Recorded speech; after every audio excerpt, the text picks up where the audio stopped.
Welcome back after the break. आप देख रहे हैं आज पाकिस्तान। टाइम है अब हमारे सेगमेंट डॉक टॉक का। हमारे साथ मौजूद हैं एक पीडियाट्रिक स्पेशलिस्ट, यानी बच्चों के अमराज के हवाले से बात करेंगे और आपके बहुत सारे सवालात बच्चों की गट हेल्थ से रिलेटेड है। माओ का सबसे बड़ा एक जो प्रॉब्लम है वो कहती है कि जो इन्फेंट को देख लें, टॉडलर्स को देख लें या अंडर 12 की एज को आप देखें, बच्चे खाना नहीं खाते, प्रॉपर हेल्दी खाना नहीं खाते, तो उनको वो देना पड़ता है जिसमें वो खुश है। बच्चा 2-3 नगेट्स के पीस खा के खुश है, चिप्स का पैकेट लेके खुश है, वेफर्स दे दें, स्नैक्स दे दें, लेकिन इवेंचुअली इन सब चीजों का असर उसकी गट हेल्थ, उसके स्टमक पे पड़ता है। या तो बच्चों की तबीयत खराब होती है, वो लूज मोशंस की शिकायत कर रहे होते हैं, या on the other hand they are severely constipated. छोटा बच्चा है तो वो तो अपनी तकलीफ का इजहार भी नहीं कर सकता, सिर्फ रो सकता है। So how do we deal with that? तो आज हमारे साथ मौजूद हैं डॉक्टर इब्राहिम यूसुफ। आप डॉक्टर ऑफ मेडिसिन हैं, आप पीड्स कंसल्टेंट भी हैं, asthma, allergy, nutrition specialist. I don't know why इन्होंने एक एक लफ्ज अलग अलग लिख के दिया हुआ है, बट बहरहाल जी will find out more about him. अस्सलाम वालेकुम डॉक्टर साहब। डॉक्टर साहब, please tell us about your introduction, because I was a little lost when I was reading this. Sorry. Basically हमारी फील्ड में अलग अलग कोर्सेज होते हैं और अलग अलग स्पेशलिटी होती है। हाँ जी।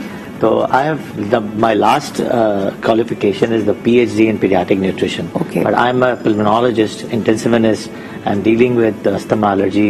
तो चलें, अस्थमा की हमने कई दफा बात की है। आज क्योंकि न्यूट्रिशन आपने कहा कि वो भी आपका एक स्पेशलाइजेशन का एरिया है, लेट्स स्टार्ट विद दैट। मुझे ये बताएं कि if I start with constipation, because loose motions are very आपको क्लियर साइंस मिल रहे होते हैं, लेकिन जब छोटे बच्चे जो बिल्कुल ही अंडर द एज ऑफ 1 है, इफ दे आर कॉन्स्टिपेटेड, वो किस तरह अपनी तकलीफ का इजहार करते हैं, या पेरेंट्स को, एक मॉलेज को पता कैसे चलता है कि these kids are constipated? Constipation means कब्ज, मतलब हार्ड स्टूल। लोगों को ये नहीं पता होता कि कॉन्स्टिपेशन होता क्या है। लोग कहते हैं कि 3 दिन बाद कर रहा है, तब भी कब्ज कहते हैं इसको, but constipation means hard stool 1 day से लेके और 90 इयर्स तक इंसान तक, जब तक इंसान जिंदा है, कब्ज रह सकती है। तो इसको आपको सॉल्व करना है सिर्फ बेसिक रूटीन्स और सिर्फ डाइट से। सही। और इस पे ट्रीटमेंट से ज्यादा नेसेसिटी है, सिर्फ ब्रेन से आप प्रिपेयर करते हैं अपने आप को कि कैसे ठीक करना है उसको। चाहे वो माँ अपने बच्चों को कर रही हो या बड़ा बच्चा हो, वो अपने गट से फाइबर से कर रहा हो। स्टार्ट अगर हम यूनिट से करते हैं, छोटे बच्चे से जब पैदा होता है, वो छोटा बच्चा 3 दिन बाद करे, 1 दिन बाद करे, या रोज कर रहा हो, हार्ड कर रहा हो, तो उसको पहले डायग्नोसिस करनी है कि जेनेटिकली पीछे से कब्ज है या नहीं है। फर्स्ट डे अगर बच्चा ब्लैक कलर की स्टूल्स पास करता है फर्स्ट 3 डेज, अगर उसने नहीं किया और उसने 1 हफ्ते बाद किया, तो उसको कहते हैं मिकोनियम इलियस।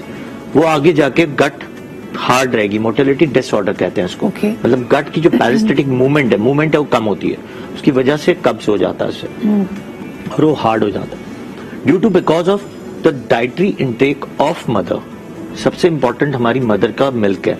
कई दफा माँ अपने डाइट में फाइबर इतना अच्छा नहीं लेती है, तो दूध के अंदर इतना अच्छा fiber. That is exactly the question that was coming to my mind कि अब एडल्ट्स अगर कॉन्स्टिपेटेड होते हैं तो पहली चीज उनको ये कही जाती है कि आप अपनी डाइट इनटेक में या तो फाइबर बढ़ाएं या इस्पगोल का इस्तेमाल करें, लेकिन एक छोटा बच्चा है और खास तौर पे इस एज का बच्चा, जैसे आप कह रहे हैं, वो तो सिर्फ दूध पी रहा है, तो उसकी डाइट के लिए मदर का फाइबर इनटेक अच्छा होना जरूरी है। Of course. देखिए, जितनी भी सारी चीजें, जितना भी एक्सट्रैक्ट हमारा जो भी हम खाना खाते हैं, या तो हमारे गट से बाहर निकल जाता है, या एनर्जी, ब्लड, एंजाइम्स, हार्मोन्स बन रहे होते हैं। तो दूध जो एक एंजाइम है, अब एंजाइम के लिए हमें प्रोडक्ट चाहिए, तो प्रोडक्ट में हमें हाई फाइबर डाइट चाहिए। सही। हाई वो चीजें चाहिए जो हमारे बॉडी के अंदर जाके हमारी पॉटी को निकाले, या बच्चे के अंदर वो फाइबर जाके वो बच्चे की स्टूल्स को नॉर्मल कर दे, यानी उसके पूरे सिस्टम को एक तरह से ग्रीस करे, चलता रखे। अच्छा, मुझे बताएं कि जब इसी में कॉन्स्टिपेशन के दौरान बच्चा डिस्कम्फर्ट आपको नजर आ रहा है, उसका स्टमक या तो हार्ड हो रहा है, या वो एक आपको नजर आ रहा है कि ही इज अनकंफर्टेबल, शायद कोई पेन हो रही है उसको, तो उस वक्त लोग बहुत ज्यादा ग्राइप वाटर का इस्तेमाल करते हैं। ग्राइप वाटर हेल्प करेगा ऐसे सिचुएशंस में? ऐसी कोई चीज हेल्प नहीं करती है, बट कई दफा हमने देखा है कि कुछ होम रेमेडीज हैं, जैसे ऑयल्स हैं, क्योंकि गट को ऑयल की जरूरत होती है। सही। और वार्म वाटर की जरूरत होती है। छोटे बच्चों को हम वार्म वाटर तो नहीं देते, लेकिन ऑयल दे सकते हैं। एग्जाम्पल है, और किस तरह दे सकते हैं ये ऑयल? हम इसको पिला सकते हैं, 1 teaspoon. 1 teaspoon. And which kind of oil would it be? अब इसमें डिफरेंट किस्म के ऑयल्स हैं, olive oil, castor oil, almond oil, या तो मिला लें, या फिर सिर्फ ऑलिव ऑयल पिला दें, या वो माँ का दूध निकाल के हम जैसे HMF کی طرح یوز کرتے ہیں. HMF مطلب ہیومن ملک فورٹیفائڈس بنا دیتے ہیں اس کو. ماں کا دودھ ایکسٹریکٹ کرتے ہیں, اس کے اندر آئل ملاتے ہیں اور پھر بچوں کو دے رہے ہوتے ہیں. صحیح. تو اس میں آئل ایڈ کر رہے ہوتے ہیں. اگر وہ ماں کے دودھ پہ ہے, کانسٹیپیشن اس ڈیکیڈ میں 20 ایئرس کی لائف سپین میں ہم نے دیکھا ٹاپ فیڈ سے زیادہ. جو مائیں بچے زیادہ تر ٹاپ فیڈ پہ زیادہ ہیں ان کو کانسٹیپیشن بھی زیادہ ہوا ہے. جو ماں کے دودھ پہ ہوتے ہیں ان کو کانسٹیپیشن کم ہوتا ہے. اچھا, اس کی وجہ کیا ہے؟ a lot of people also point to, اور آج کل بہت سارے چھوٹے بچے they are soy intolerant, یعنی وہ اگر سوئے کا استعمال کریں, اور عام طور پہ شاید لوگوں کو اس بات کی آگے ہی نہیں ہوتی کہ جتنے ٹاپ فیڈ ملک ہیں, جتنے ڈبے کے دودھ ہیں, اس کے اندر سویا ملایا ہوا ہوتا ہے. تو مجھے بتائیے کہ ان کو کیا کرنا چاہیے, اور اس کا بھی تعلق گٹ ہیلتھ سے بنتا ہے؟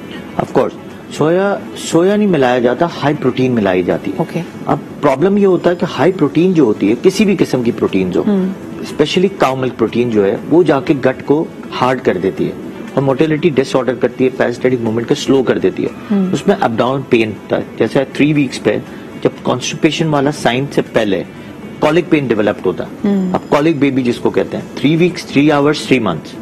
اب اس میں آپ کو کانسٹیپیشن کو بھی ٹھیک کرنا ہے اور کولک پین کو بھی ٹھیک کرنا ہے. کولک پین اگر رہے گا اور گٹ کی موٹیلٹی سلو رہے گی اور بچہ دیر سے سٹول پاس کرے گا تو وہ ہارڈ سٹول بنتا جائے گا. جب ہارڈ سٹول بنے گا تو اس کو نکالنا بہت مشکل ہو جائے گا. What about movement? ویسے تو یعنی ظاہر سی بات ہے, اگر ہم بالکل نیو بورن بیبی کی بات کریں گے وہاں پہ ممکن نہیں ہے, لیکن جب بچہ کرالنگ سٹیج پہ آ جائے, تھوڑی سی موومنٹ کرنے لگے, کیا موومنٹ اس کو ہیلپ کرتی ہے؟ آف کورس موومنٹ ہیلپ کرتی ہے. آپ کے بچے کا ہمیشہ کرالنگ کے ساتھ, جب بھی بچہ بڑا ہو, چھوٹا ہو یا بڑا ہو, آپ کو اس کو اسکوینٹ پوزیشن میں ضرور لے کے جانا ہے. صحیح. ڈیلی اس کی ایکسرسائز کریں. جیسے ہماری جو آنتیں ہیں, وہ آنتیں جو ہیں اس کو آپ کو اسکویز کروانی ہے. اچھا. اور لیفٹ سائڈ پہ زیادہ کرانی ہے, اس سائڈ پہ, کیونکہ یہاں پہ اسٹمک ہوتا ہے, یہیں کانسٹیپیشن کا اسٹول پھنستا ہے. سو دس از ود دی لیگز, جیسے بچوں کو مالش کرتے ہوئے ٹانگوں کو اوپر اٹھایا جاتا ہے. صحیح ہے. تو یہ آپ کو کرانے سے اسٹول کی فریکوینسی بڑھ جاتی ہے. اسی طرح کولک پین بھی جو ہے, آپ نے اگر لونگ کا تیل استعمال کیا, لونگ کا تیل لے کے, اور آپ نے پورے ایبڈومن پہ کلاک وائز اینٹی کلاک وائز استعمال کرنا شروع کیا اور اس میں ہینگ ملا دی, تو یہ بہت پرانے ہوم ریمیڈیز ہم بچوں کو بتا رہے ہوتے ہیں. What an excellent remedy this is, کہ اگر آپ کو لگے کہ بچے کو کولک پینز ہو رہے ہیں, گیسٹرائٹس کا کوئی مسئلہ ہو رہا ہے, تو آپ لونگ کے تیل میں تھوڑی سی ہینگ ملا کے ایبڈومن مساج کریں, کلاک وائز اینٹی کلاک وائز. خود بخود پیٹ کی انفلیمیشن کم ہو جائے گی اور گٹ موٹیلٹی بڑھ جائے گی. اس سے کانسٹیپیشن بھی بہتر ہو جاتا ہے اور پیٹ کا درد بھی بہتر ہو جاتا ہے. یعنی a lot of times people assume کہ جب آپ بچے کی مساج کر رہے ہیں تو اس کا تعلق صرف ہڈیوں اور جوڑوں کی مضبوطی سے ہے, لیکن اس کے اوور آل بھی بہت سارے اوور آل بھی ہے. یہ آج صرف چھوٹے بچوں کے لیے نہیں ہے, for every kind of ages of patients کے لیے ہے. کہ اگر آپ جیسے اب ہم کمبورڈ استعمال کرتے ہیں, پہلے WC استعمال ہوتا تھا, تو WC جب استعمال ہوتا تھا, اور آپ اگر دیکھ لیں گاؤں دیہات میں کانسٹیپیشن کا جو پرابلم ہے وہ بہت کم ہے, اور یہاں پہ بہت زیادہ ہے. اور آپ کے اسٹریچز بڑے امپورٹنٹ ہوتے ہیں. انسانی زندگی اتنی سیڈنٹری ہو گئی ہے کہ ہم we have actually taken away the importance of movement and of course all these other factors. بہت شکریہ ڈاکٹر ابراہیم ہمارے ساتھ موجود ہونے کے لیے. آپ کی ٹپس یقیناً نیو پیرنٹس کو اور جنرلی پیرنٹس کے لیے, ایڈلٹس کے لیے بہت ہی زیادہ مفید ثابت ہوں گی. ایک چھوٹا سا بریک لیتے ہیں جی, and we'll be right back.